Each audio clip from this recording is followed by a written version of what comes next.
Church, as we begin in today's message, we are in our series Vision to Conquer, and we are looking at verses 38 through 44. We are going to be talking about how to approach spiritual battles.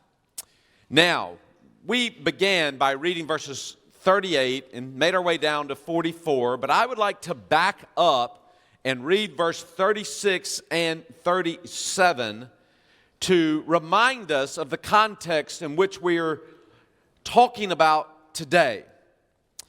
And as you look there, I want you to go ahead and turn, if you would, to 1 Timothy chapter 3 in the New Testament, because I want to make a connection here to the New Testament and to where you and I live today in the principles and the truths we're going to see. And in 1 Timothy chapter 3, verse 15, if you could just turn there and hold your spot there. And you'll see the obvious connection in just a moment.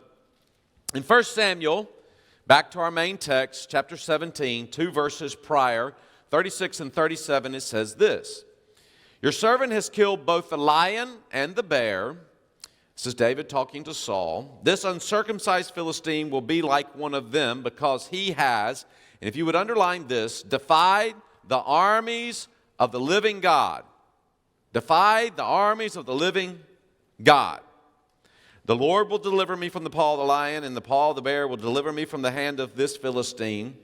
And Saul said to David, "Go, and the Lord be with you." And then we come to our text where he tries to put the armor on him and all of that, and we'll talk about that.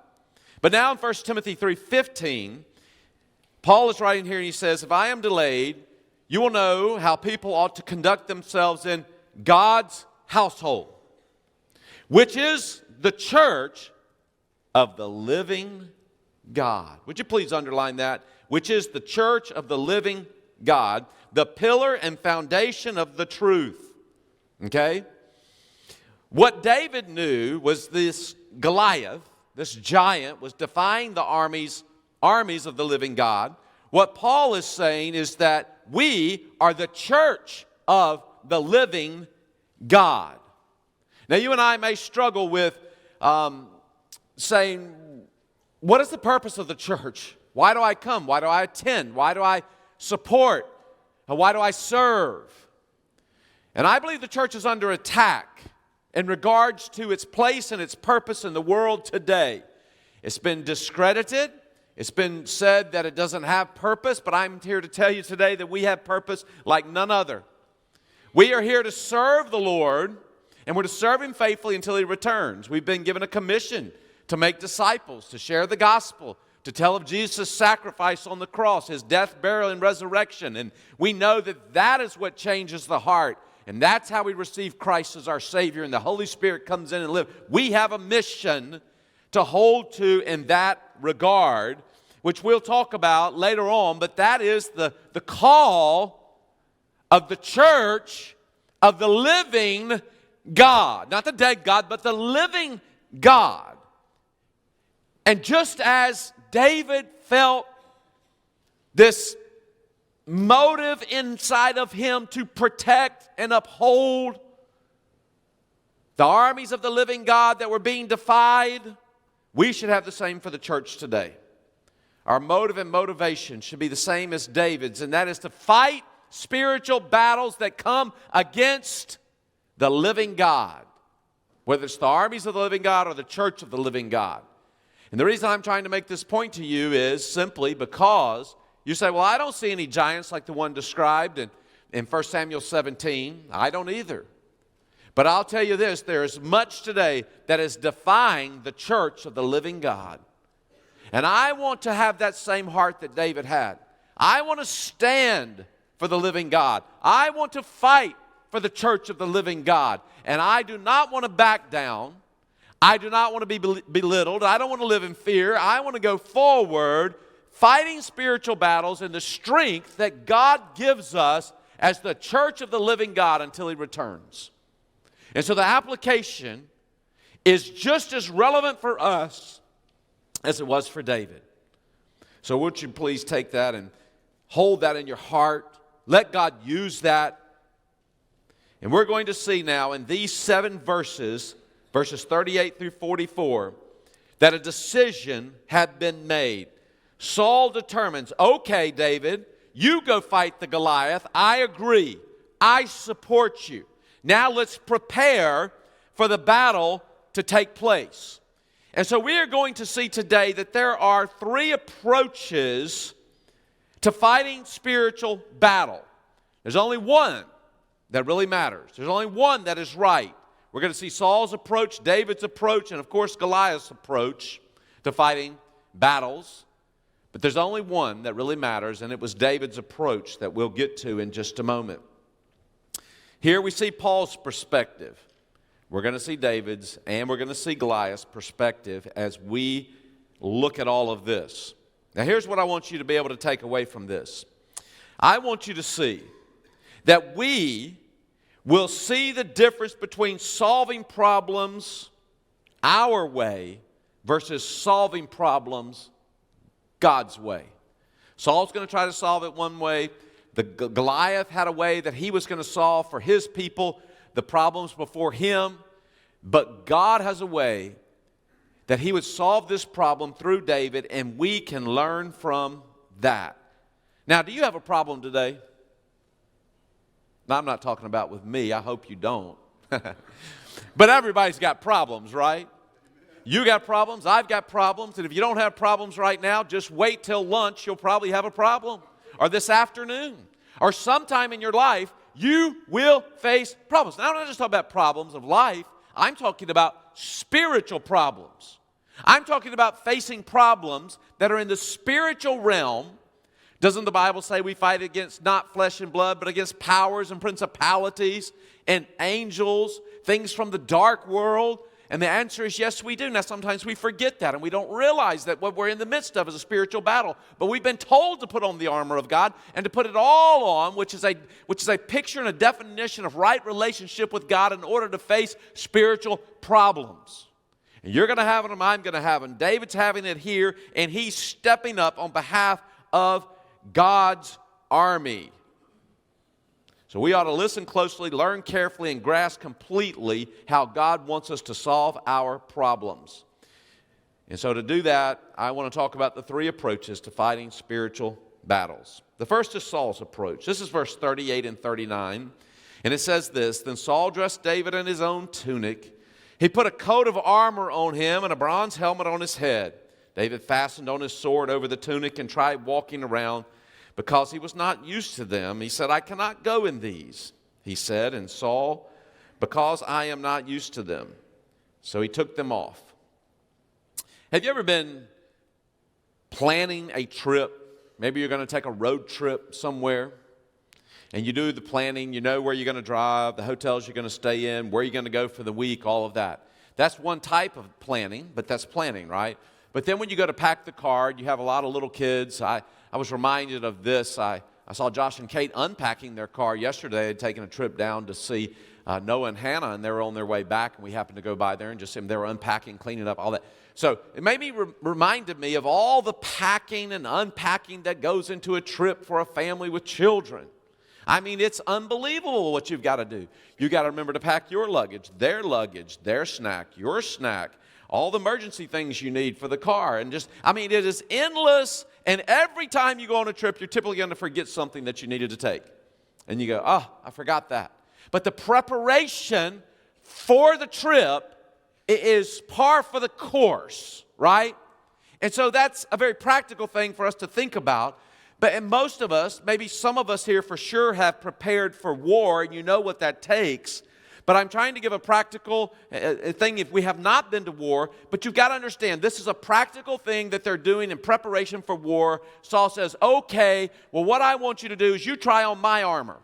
I want you to have the best gear so you can go and you can be successful in everything that you're going to do. So I have the best armor. I have the best weapons available. You take my stuff.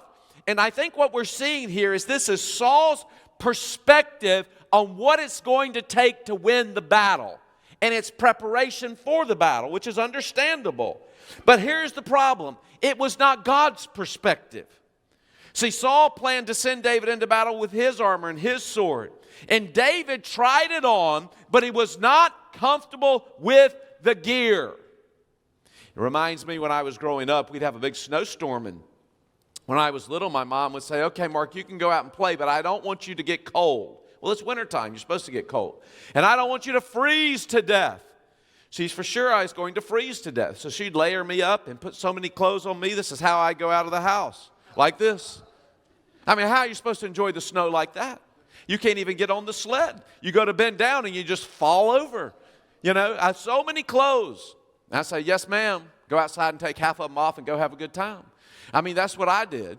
Now, I don't know if that was right or wrong, but I couldn't function. I had to take some of those things off. And that's how David felt. He felt encumbered, stiff, bound up. He couldn't move. He couldn't function. And he said, I'm going to lay this gear aside, and I'm going to proceed to fight the giant.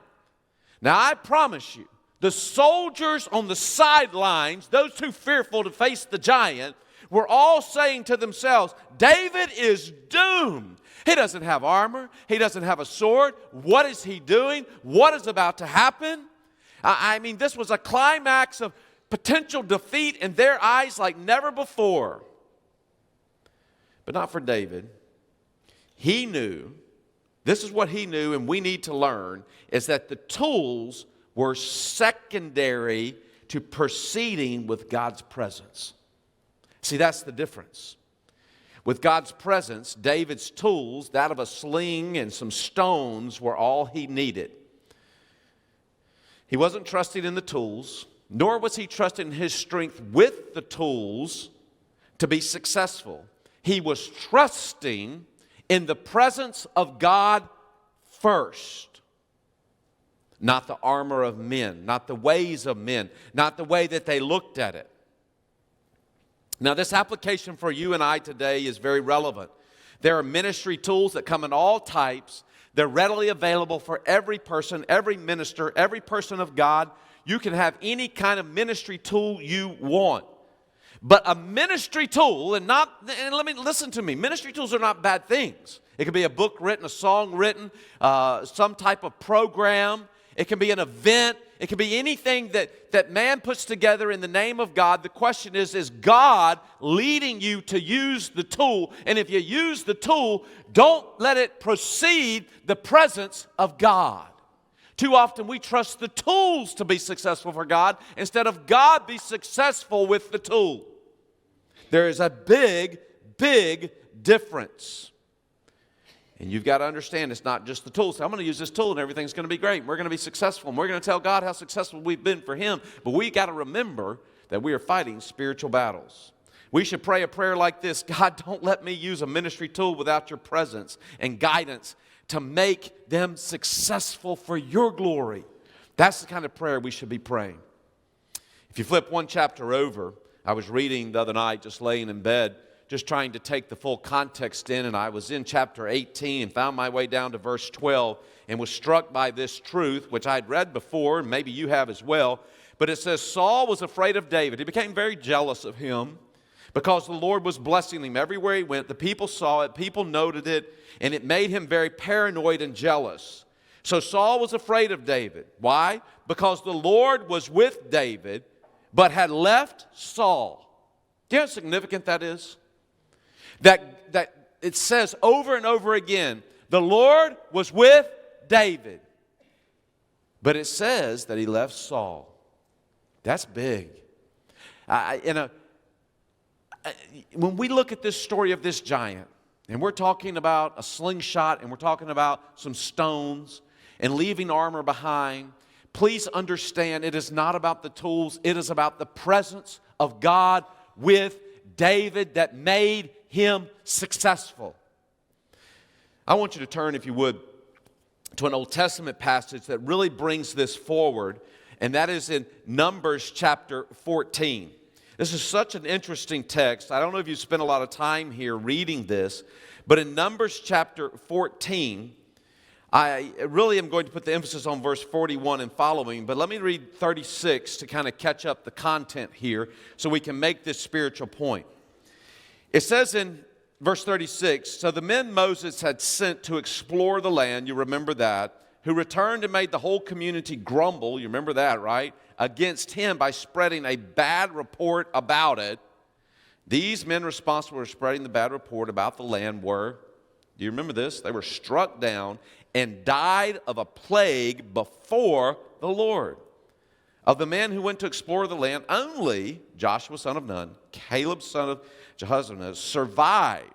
When Moses reported this to all the Israelites, they mourned bitterly. Early the next morning, they went up toward the high country. We have sinned, they said. We will go up to the place the Lord promised. All of a sudden, they're ready to go.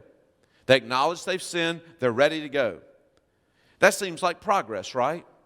But Moses hits the pause button, and here's what he says. But Moses said, why are you disobeying the Lord's command? This will not succeed.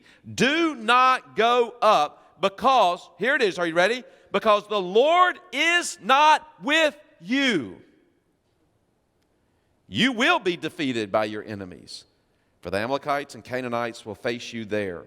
Because you have turned away from the Lord, He will not be with you, and you will fall by the sword. If you remember, what we're trying to say here is that David had the presence of God. Saul did not. Now verse 44. Nevertheless, underline that word, in their presumption, underline that word. When you go, nevertheless, and I'm just going to presume, they went up toward the high hill country. Though neither Moses nor the ark of the Lord of the covenant moved from the camp, then the Amalekites, Canaanites who lived in that hill country came down and attacked them and beat them down all the way to Hormah. I'm telling you, folks, there's a principle about the presence of the Lord that we have got to take to heart. We can't just all of a sudden rush off and do things for God. We got to make sure God's with us. And if He's not with us, we must not go. And He must be leading, or we will fail. Now, the key to understanding the passage I just read to you is realizing that sin separated Israel from the presence of God. Isn't that what you want? Do you have the presence of God in your life? Do I have the presence of God in my life? Do we have the presence of God in the life of our church as we move forward? We've got to answer that question. And the only thing that separates us from the presence of God, if we really know Him, is sin. See, sin leads to alienation, arrogance, and death. Despite Moses' warnings, they didn't take sin seriously. They presumed that God would go with them. Nevertheless, we're going to go up anyway. We don't care what you say, Moses. We don't care that you say we have sin in our life. We're going to go up anyway, and we're going to presume God's going to be successful because we're going. Be careful. See, Israel could not live off their history of having God's presence with them. Neither can you, neither can I, neither can we. We must know God is with us today to bring Him glory in the way that we live. We must be willing to do things God's way. And that starts with confessing hidden sin that can lead to alienation, arrogance, and even death.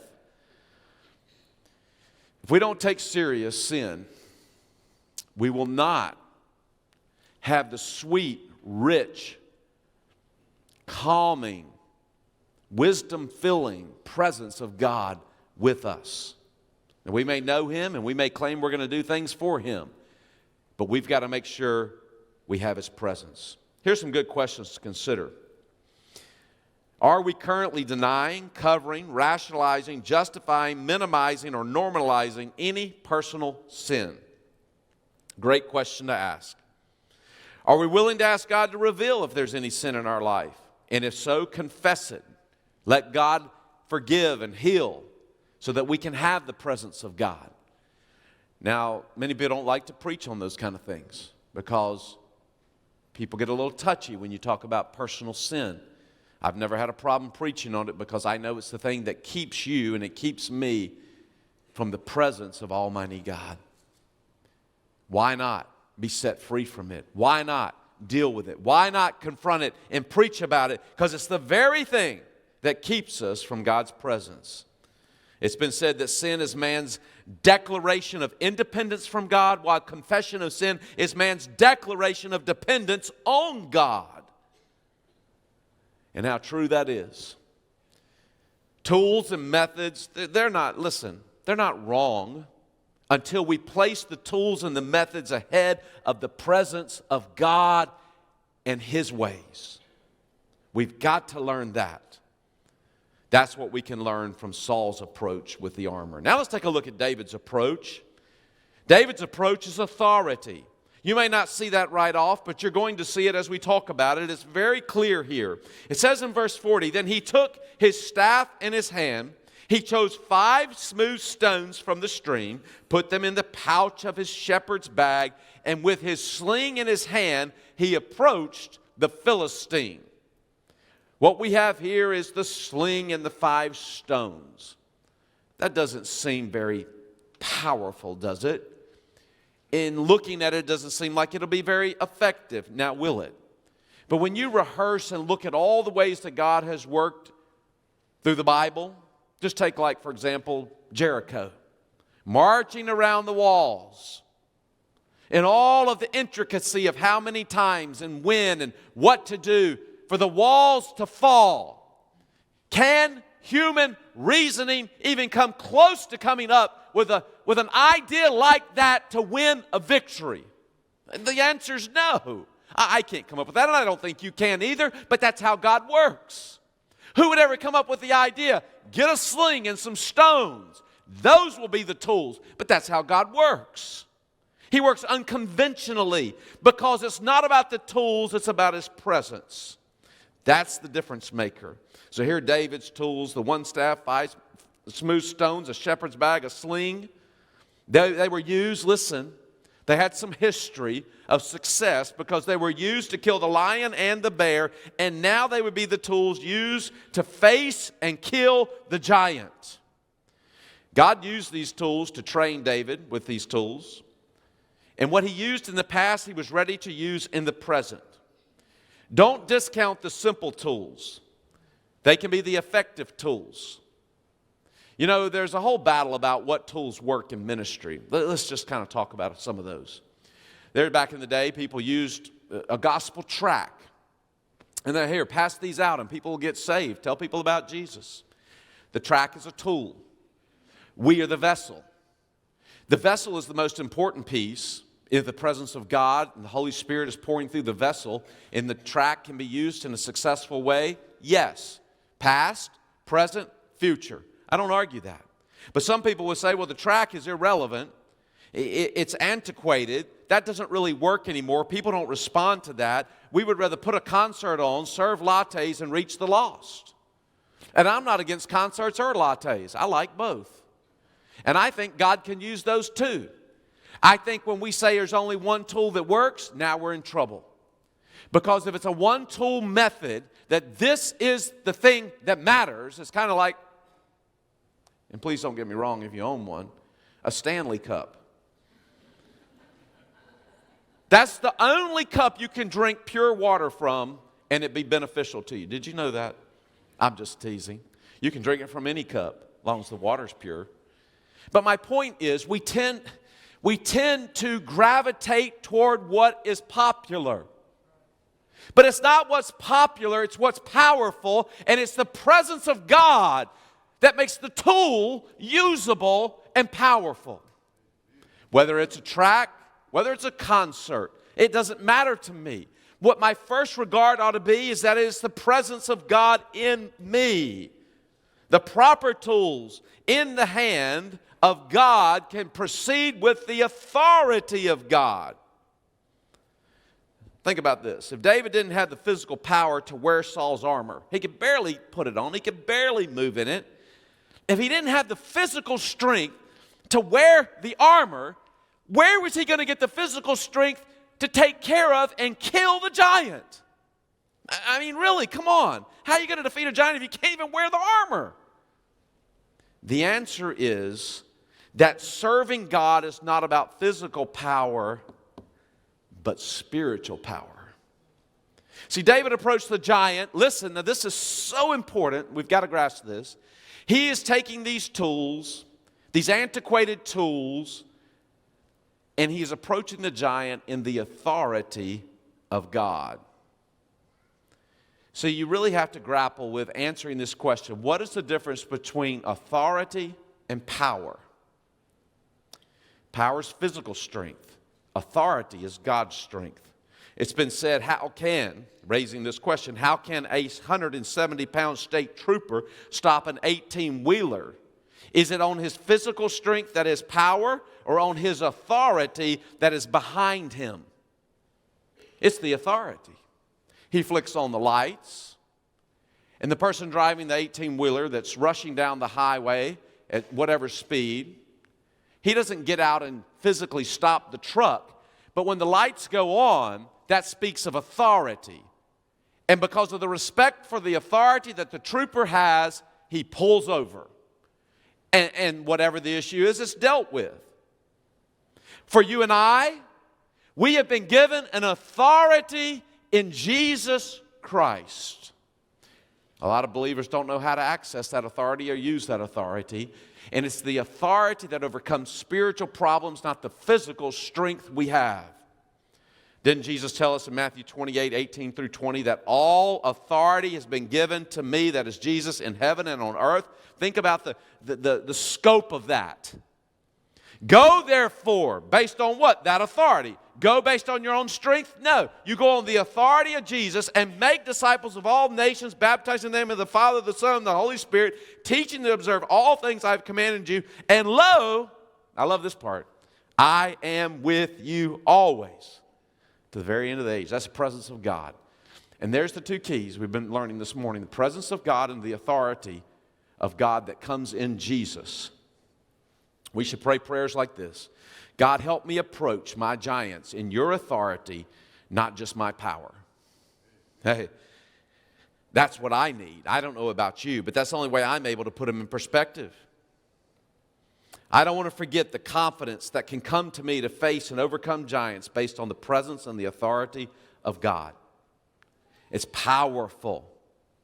We should be ministering in His name, by His Spirit, for His glory, by His authority that He has granted to us. Are you ministering that way? You should ask yourself that question. Now, there's a third approach we got to look at, and that's Goliath's approach. You know what his approach is?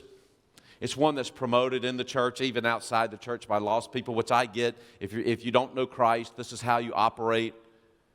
But sometimes that type of operation moves into the church as well, and that is the Goliath approach of arrogance. Verse 41 says this, meanwhile, the Philistine with his shield bearer in front of him, now he's well prepared, listen. He's got him a shield bearer. Keep coming closer to David. He looked David over and saw that he was only a boy, ruddy and handsome, and he despised him. It was an insult to him. It was an insult. Like what? He said to David, am I a dog that you come at me with sticks? And the Philistine cursed David by his gods, little g. Come here, he said, and I'll give your flesh to the birds of the air and the beasts of the field. May I say to you that the Bible teaches in Proverbs 16, 18, and 19 that pride comes before destruction, and a haughty spirit before a fall. And it's true. Goliath's approach, it can ruin your life if you choose it.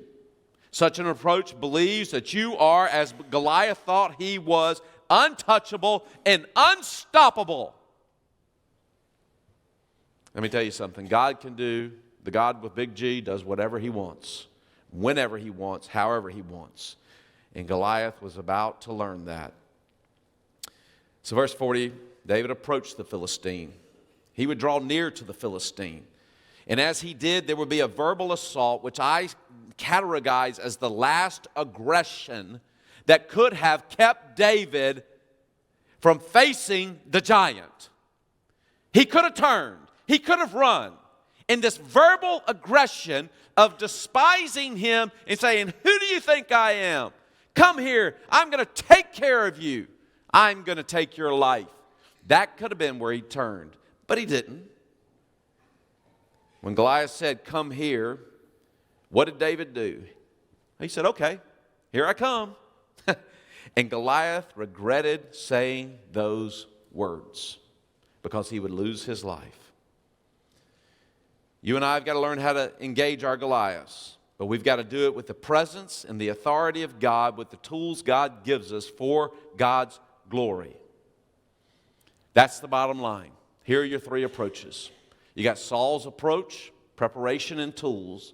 You got David's approach, authority. And you got Goliath's approach, which is arrogance in your own strength. Only David's works. I want to go back to where I began in our message this morning and talk a little bit about 1 Timothy chapter 3, verse 15, where Paul said, if I am delayed, you will know how people ought to conduct themselves in God's house, which is the church of the living God, the pillar and foundation of truth. I am convinced that our Goliath today, we are not lined up on a hill looking down into the valley, seeing a Goliath defying the armies of the living God. But we do line up, and we do see today that there is a religious culture that says the church is not relevant. And I believe that many of God's saved people, the church, have an identity crisis. We're not sure what the church is or what it's made for. Some people think it's a political machine, maybe especially this year. Some people think it is a community program to provide things for the community. Some people think it's a social connection. Some people think it's a business connection. Some people think it's an entertainment venue or a music and performing arts extraordinaire. I don't know. The list can be long and it could go on. And I'm not to say that any of these things are wrong to be part of the church, but when they drive the purpose and the place of the church in the community, we've missed the point of what the church is about. And I think Paul was reminding them in this one single verse what it was about. You get three pictures of the church. It is the household of God. You see the word household there? That speaks to the idea of family. The house of God is not just a building, but a place where the presence of God can reside in the lives of those who fear Him and worship Him. It is a family. And then he goes on to say, which is the church of the living God. See, the household of God, which is the church of the living God, speaks of relationship. And relationship is how the church moves forward and is successful when there's purity and holiness and righteousness in the presence of God, and sin is absent, and we fellowship with Him and we worship, and we're not perfect and we're growing. I get that. But there's an honesty in anything that He shows us, and we're right with Him, and the relationship is what it ought to be because He's the living God. And we want to be right with Him. It speaks of relationship. And when the house of God, which is the family of God, and the relationship with the living God is what it ought to be, the church of God is the base and the bearer of truth. Because it says it is the pillar and foundation of the truth. That's who we are. And if we cannot stand on that, grow in that, proclaim that, live by that, what are we? We may just be one of those other things I listed. A venue for whatever. But that is who we are. That is what we are to be about. And I want to say this. It's not just in belief, but it's in conviction. I read this a number of years ago, and I've probably shared it with you before. I'll share it again, though. But Mark Buchanan, speaking of his own spiritual life, noted, I've spent the last 30 years trying to move my faith from belief to conviction, from something I hold to something that holds me. And I'm telling you today, we need something to hold us, and that is God in regards to who we are as the church. He said, my test for when I've crossed that line, stepped over the edge, is simple. If I unhook myself from this now, would it simply be embarrassing or ruinous? When it is ruinous, I know belief has become conviction. And I believe when the church knows by conviction who they are in Jesus Christ, we will no longer have an identity crisis. We will by conviction know the church matters. My coming and participating matters. My supporting matters. My participation in the gospel and teaching the pillar and the foundation of truth and living that and teaching that and sharing that and in whatever capacity with the gifts God's giving me. The church matters. It's not me just watching online or having an association or a belief, but convictionally, as a growing believer, a New Testament believer, I cannot escape the reality that I am a part of the bride of Christ. And He's coming back for me, and I want to be faithful until He does. And I will not let the culture of the world or of any religion tell me that the bride of Christ does not matter. It does. That's the church of the living God. That I want to have the same spirit David did, that I'm going to fight for that. Because it is the church of the living God. And that's my conviction. The other day, my granddaughter, Naomi, came up to me, and she wanted to hold my hand. We were walking.